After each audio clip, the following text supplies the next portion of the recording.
Recently UGC ने जो new guidelines निकाली थी उन पर सुप्रीम कोर्ट ने होल्ड लगा दिया है, लेकिन आज भी बहुत से लोगों को इस बात में कंफ्यूजन है कि आखिर वो न्यू रूल्स क्या थे कि इतनी मैसिव लेवल पर प्रोटेस्ट हो रहे थे और सुप्रीम कोर्ट को उनके इंप्लीमेंटेशन पर होल्ड लगाना पड़ा। हमारे दिमाग में सबसे पहला सवाल ये आना चाहिए कि यूजीसी के ये न्यू रूल्स आए क्यों थे। तो देखो, यूजीसी के एक्ट में स्पष्ट लिखा हुआ है कि यदि धर्म, नस्ल, जाति, लिंग, जन्म स्थान और दिव्यांगता के आधार पर यदि किसी एसटी, एससी, ओबीसी, ईडब्ल्यूएस और दिव्यांग व्यक्ति के साथ कोई भेदभाव किया जाता है तो यूनिवर्सिटी उस व्यक्ति के खिलाफ इमीडिएट लेवल पर एक्शन लेगी। अब आपके दिमाग में दूसरा सवाल ये आना चाहिए कि ये गाइडलाइंस थी क्या और इनका विरोध क्यों हो रहा था। तो पहला था जुर्माने का प्रावधान। यदि कोई व्यक्ति झूठी शिकायत भी करता है तो इस व्यक्ति के खिलाफ कोई एक्शन नहीं होगा, ना कोई जुर्माना लगेगा, ना कोई केस बनेगा उसके खिलाफ। जबकि पहले के एक्ट में ऐसा नहीं था।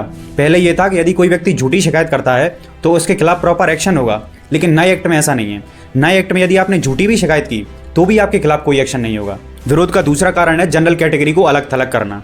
अब ये बात हम अच्छे से जानते हैं कि ओबीसी, एसटी और एससी में भी कई सारी सबकास्ट हैं जो कि एक दूसरे के ऊपर जातिगत भेदभाव करते हैं, लेकिन इनके खिलाफ एक्ट में कोई एक्शन का प्रावधान नहीं है।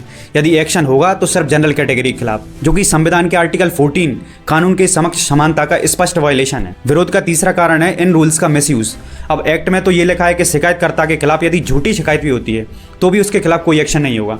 अब मान लो कॉलेज के प्रेसिडेंट के इलेक्शन चल रहे हैं या फिर टॉपर्स की होल्ड लगी है, तो कोई व्यक्ति जो सो कॉल्ड लोअर कास्ट का है वो सो कॉल्ड अपर कास्ट के खिलाफ झूठी शिकायत कर सकता है, जिससे यूनिवर्सिटी को इमीडिएट लेवल पर उसके खिलाफ एक्शन लेना पड़ेगा। तो वो जनरल कैटेगरी का छात्र उस रेस से बाहर हो जाएगा। विरोध का चौथा कारण है टीचर्स की एफिशिएंसी का कम होना। अब ये बात भी हम अच्छे से जानते हैं कि जो ह्यूमैनिटीज के सब्जेक्ट होते हैं जैसे कि हिस्ट्री, सोशियोलॉजी, पॉलिटी, इनके बारे में हम जाति और धर्म के बारे में काफी पढ़ते हैं। अब इस एक्ट में प्रावधान है कि कोई जातिगत टिप्पणी कर नहीं सकते। यदि गलती से भी टीचर के मुंह से निकल गया तो फिर उसके खिलाफ इमीडिएट एक्शन हो सकता है। इसलिए टीचर भी इन विषयों को असहज होकर पढ़ाएगा। देखो, ये बात सच है कि कोई भी टीचर हो या स्टूडेंट हो, यदि वो किसी दूसरे टीचर या स्टूडेंट के खिलाफ कोई भी भेदभाव करता है, फिर ये मैटर नहीं करता वो धार्मिक है, जातिगत है या दिव्यांग, कोई भी भेदभाव करता है तो वो गलत है और उसके खिलाफ एक्शन होना चाहिए। लेकिन इतने स्ट्रिक्ट रूल्स नहीं होना चाहिए कि सामने वाले को अपनी बात रखने का मौका भी ना मिले। विरोध का पांचवा कारण है कि ये जो नई नियम है इनसे यूनिवर्सिटीज की ऑटोनॉमी खत्म हो जाएगी। एक्ट में लिखा है कि यदि दोषियों के खिलाफ यूनिवर्सिटी ने इमीडिएट एक्शन नहीं लिया तो यूनिवर्सिटीज की फंडिंग रोक दी जाएगी। अब मान लो किसी यूनिवर्सिटीज के स्टूडेंट गवर्नमेंट की योजनाओं के खिलाफ आवाज उठा रहे हैं तो गवर्नमेंट यूनिवर्सिटी को यह धमकी दे सकती है